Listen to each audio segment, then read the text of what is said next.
भारत के सभी राज्यों की खबर SNS न्यूज चैनल पर, खबर जो आपको रखे सबसे आगे। नमस्कार, मैं विशाल पटेल। खबर SNS टीवी में एक बार फिर से आपका स्वागत है। आइए ले चलते हैं उत्तर प्रदेश की कुछ खास खबरों की ओर और दिखाते हैं आशीष सिंह की यह खास रिपोर्ट। नमस्कार, खबर SNS न्यूज चैनल में एक बार फिर से आपका स्वागत है। आइए एक बार फिर से हम चलते हैं। आज हमारे साथ में सरदार सेना के राष्ट्रीय अध्यक्ष डॉक्टर राजेश पटेल जी हमारे साथ में हैं। जैसा कि लगातार आपने फतेहपुर केशपाल हत्याकांड मामले में लगातार आपने अपने समाज की लड़ाई लड़ी, उसमें सफलता कहां तक मिली? सबसे पहले आप जैसे क्रांतिकारी पत्रकार का बहुत बहुत आभार व्यक्त करता हूं। केशपाल पटेल, यशकाई केशपाल पटेल, एक ऐसा परिवार, पीड़ित परिवार, वृद्ध व्यक्ति यशकाई केशपाल पटेल। जरा सोचिए, पहले मैं आपको घटना पे ले चलना चाहता हूं। एक बहती दरिंदा श्याम जी पांडे नामक व्यक्ति ने जाकर कुल्हाड़ी से काट काट के निशंस हत्या कर देता है। और इतना ही नहीं किया, उसने दो अन्य और राम लखन पटेल और वीर भवन पटेल के ऊपर भी जानलेवा हमला किया। मरासन्य जैसी स्थिति किया, जिनका अभी इलाज चल रहा है दोनों लोगों का। और केशपाल पटेल जी की मृत्यु हो गई। कुल्हाड़ी से काट काट करके नृशंस हत्या, यह हत्या नहीं है, यह नृशंस हत्या है। और इस मामले को लेकर पहले दिन से जब परिवार के केशपाल पटेल साहब के सुपुत्र, जिस दिन मिट्टी का अंतिम संस्कार था मृतक केशपाल पटेल का, उस दिन रात को शाम को विजय पटेल का फोन आता है केशपाल पटेल साहब का, के बेटे का। और उन्होंने कहा, साहब हमें न्याय नहीं मिल पा रहा है, हमें सिर्फ और सिर्फ भरोसा बचा है सरदार सेना पर, आप न्याय दिलाइए। उनका फोन है। मैंने पूरी विधिवत जानकारी प्राप्त किया। दूसरे दिन सीएम को, डीजीपी को, गृह सचिव उत्तर प्रदेश को, सबको लेटर लिखा इस मामले में।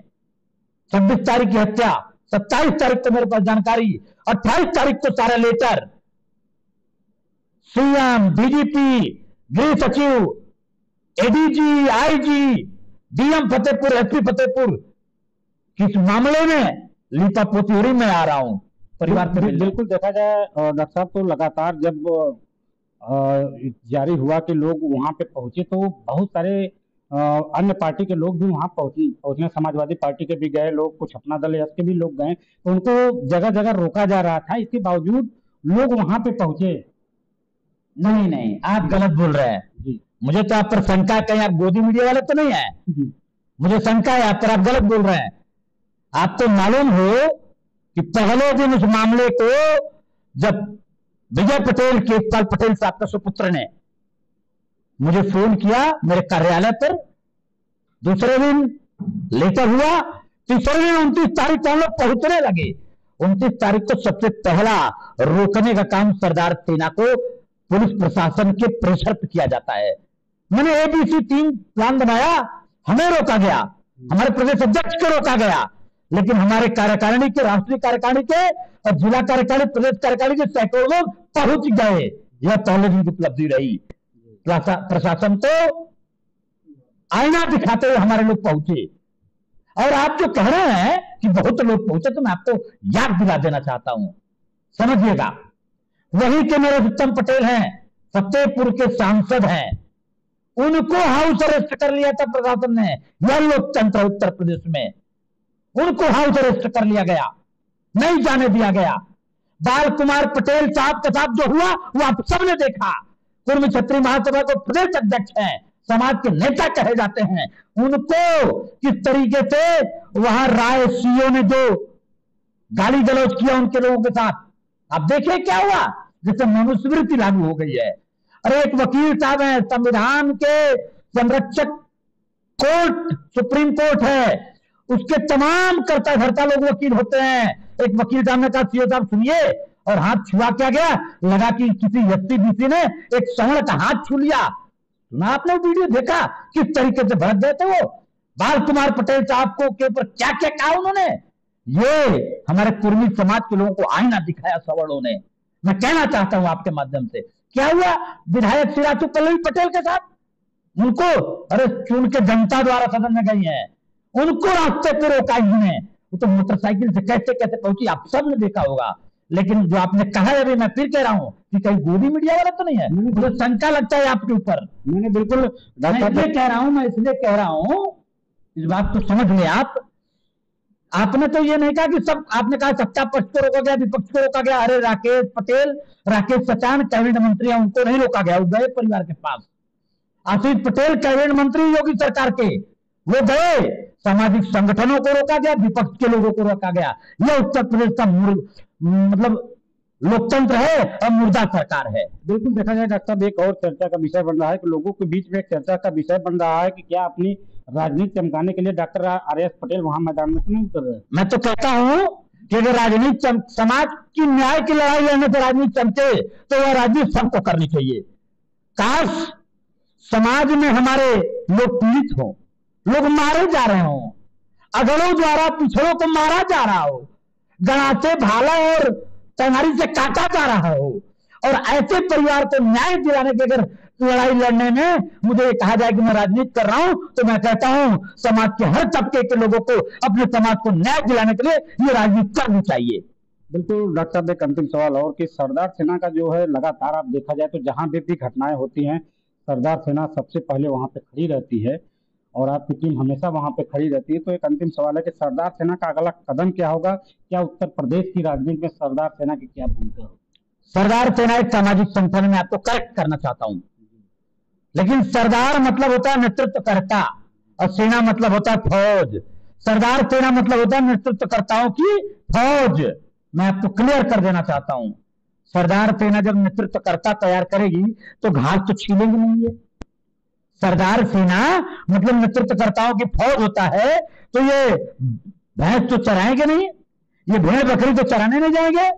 सरदार सेना मतलब नेतृत्वकर्ताओं की फौज। जब नेतृत्वकर्ताओं की फौज तैयार होगी तो याद रख लीजिए वो नेतृत्व करेंगे, और नेतृत्व करेंगे और समाज को न्याय दिलाएंगे। मैं आपको कहना चाहता हूं आपके माध्यम से, आपके मीडिया के माध्यम से, आपके चैनल के माध्यम से, कि पूरे उत्तर प्रदेश में हमारे कैबिनेट मंत्री आशीष पटेल जी भी गए, माननीय राकेश सचान जी भी गए और नरेश पटेल जी भी गए, विधायक जी भी गए, तमाम हमारे नेता गए। लेकिन हमने सर्वदलीय न्याय महापंचायत का घोषणा किया था, कोई सरदार सेना का केवल नहीं था। हमने कहा था हमारे समाज के जितने भी सांसद विधायक मंत्री हैं वो सब आओ और एक मंच से समाज को न्याय दिलाने की आवाज और हुंकार भरो। जानते क्या हुआ? कोई नहीं पहुंचा, एक विधायक को छोड़कर एक विधायक केवल पहुंचे। न्याय महापंचायत की हुंकार उत्तर प्रदेश की वो ललकार थी कि पूरे उत्तर प्रदेश से लाखों लोग पहुंच रहे थे, और प्रशासन और एलआईयू को यहां तक सूचना था कि 5 लाख लोग फतेहपुर में पहुंचने वाले हैं। 13 सितंबर को फटके हाथ में आ गई थी, प्रशासन की नींद हराम हो गई थी। आर.एस. पटेल को लालटेन और टार्च लेके खोज रहे थे ये लोग, और मैंने कुछ नहीं किया। मैंने तो समाज को कहा कि तुम्हारे लोग टंगारी और कुल्हाड़ी से मारे जा रहे हैं, आके न्याय दिलाओ। लोग नहीं आए, लेकिन एक दिन पहले डीएमएसपी ने बयान जारी किया कि हम आपकी 6 मांग मानने को तैयार हैं, न्याय महापंचायत वापस ले लीजिए। हमने कहा न्याय महापंचायत वापस नहीं होगा, न्याय महापंचायत अब होकर रहेगा। आप अपना काम करो, हम अपना काम करते हैं। 13 तारीख को हजारों लोग फतेहपुर मुख्यालय पहुंचे, हमारे न्याय महापंचायत वाले स्थल को उन्होंने छावनी में तब्दील कर दिया, हजारों पीएससी, हजारों पुलिस। लेकिन उसके बाद भी सरदार पटेल और शिवाजी को मानने वाले लोगों ने हजारों लोग छावनी में तब्दील किए कलेक्ट्रेट फतेहपुर को। और जानते हैं क्या हुआ? डीएमएसपी को सबके सामने खड़ा होकर 6 के 6 मांगनी पड़ी। असल में यह काम तो सत्ता में बैठे नेताओं का है, लेकिन यह काम विपक्ष में बैठे नेताओं का भी है। लेकिन यह काम अगर इन सबसे नहीं हो पाता तो याद रखिएगा, यह काम समाज का होता है, समाज के संगठनों का होता है। सरदार सेना ने आह्वान किया, सैकड़ों सामाजिक संगठन पहुंचे, हजारों लोग पहुंचे और समाज को न्याय मिलने की घोषणा डीएम-एसपी ने किया और हमने 7 दिन का समय दिया। 7 दिन में यह भी कहा कि डीएम साहब याद रखना, आंखों में आके डाल की बात कर रहा हूं, अगर ये जितनी घोषणा कर रहे नहीं पूरी 7 दिन में, तो अगला महापंचायत लाखों लोगों का फतेहपुर के ढाका में करूंगा। लॉ एंड ऑर्डर संभालना हो तो संभाल लेना, जिम्मेदारी आपकी होगी। और डीएम-एसपी ने स्वीकारा कि साहब मैं पूरा करूंगा, और वो अगला कदम बढ़ा दिए। 2 एफआईआर 2 महीनों में नहीं हुआ था, तत्काल से 2 हुआ। राइफल पिस्टल का लाइसेंस उनका 3 दिन में देंगे, फार्म भरवा करके प्रक्रिया पूरी हो रही है। परिवार को नौकरी देने की बात आई, उन्होंने कहा नौकरी में 1 सप्ताह के अंदर देंगे, वो भी फार्म कंप्लीट करके उन्होंने तहसील और अपने कलेक्टर के अधिकारियों को लगा दिया।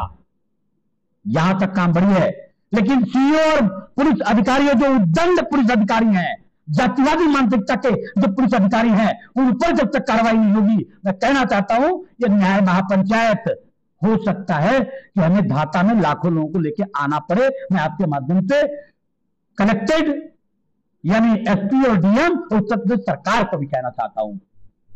बिल्कुल, तो देखिए फतेहपुर से लेके बहुत सारी राजनीतिक चीजों की बात हुई। अभी हम बात करते हैं लास्ट में जो हेमंत पटेल का मामला था, कहां तक हेमंत पटेल में क्या कितना न्याय मिला पीड़ित परिवार को? भाई कैलाश पटेल, एडवोकेट कैलाश पटेल जो पीड़ित परिवार के मुखिया हैं, हेमंत पटेल के पिता हैं, जो बनारस में एक होनहार छात्र की हत्या एक मंगलागीर द्वारा कर दिया गया। दुखी हूं। पहले दिन इस मामले को भी सरदार सेना ने उठाया, जब एफआईआर नहीं लिखा जा रहा था तो थाना को घेर करके हम लोगों ने एफआईआर लिखवाया। अरेस्टिंग नहीं हो रही थी, 12 बजे रात तक रवि सिंह की अरेस्टिंग करवाया यही सीपू थाने में, और उसके बाद पीएम होने तक हम लोग लगातार लगे रहे। लेकिन कहा जाता है ना, जब न्याय दिलाने के बजाय मामले को घुमाना हो जाए तो सत्ता के लोग इसमें आसीन हो जाते हैं। यही हुआ। हमारे माननीय मंत्री जी हैं, आए एसआईटी का गठन कराने लगे। अरे जब मारा सामने साफ है, उसकी पिस्टल बरामद है, गोली चलाए, उतरे, स्वीकार कर लिया गोली हमने चलाया है, तो फिर एसआईटी का गठन क्यों? इन्होंने एसआईटी का गठन कराया केवल ठंडे बस्ते में डालने के लिए कि सरदार सेना लड़ रही है, डर लगता है इन लोगों को। अरे डर लगता तो आगे आओ ना, समाज को न्याय दिलाओ ना, कौन रोकता है तुम्हें? लेकिन मैं कहना चाहता हूं आपके माध्यम से, हेमंत पटेल, मृतक हेमंत पटेल को अभी तक न्याय नहीं मिल पाया। हमारी 6 मांगे नहीं मानी गई। क्यों नहीं माना गया? क्योंकि माननीय मंत्री जी और तमाम लोग कूद गए मामले को ठंडा बस्ते में डालने के लिए, एसआईटी का गठन करवा दिया। अरे एसआईटी का गठन वहां होता है जहां मामला संदिग्ध हो, एसआईटी का गठन वहां होता है जहां मामला आईने की तरफ साफ साफ न हो। मामला यहां आईने की तरफ साफ साफ था, अपराधी सामने है, लेकिन एसआईटी का गठन करा करके अपराधी को बचाने की एक नई साजिश मुझे लगता है माननीय मंत्री जी ने किया था, मामला ठंडे बस्ते में डाल दिया। लेकिन मैं अभी छोड़ूंगा नहीं, इस मामले की लड़ाई अंतिम दम तक न्याय दिलाने के लिए भी इसी बनारस में लड़ूंगा, आपके मीडिया के माध्यम से कहना चाहता हूं बस। बिल्कुल, देखिए विभिन्न मुद्दों पर डॉक्टर आर एस पटेल जी से बात हुई, तो लगातार आप बने रहिए खबर एसएनएस टीवी के साथ।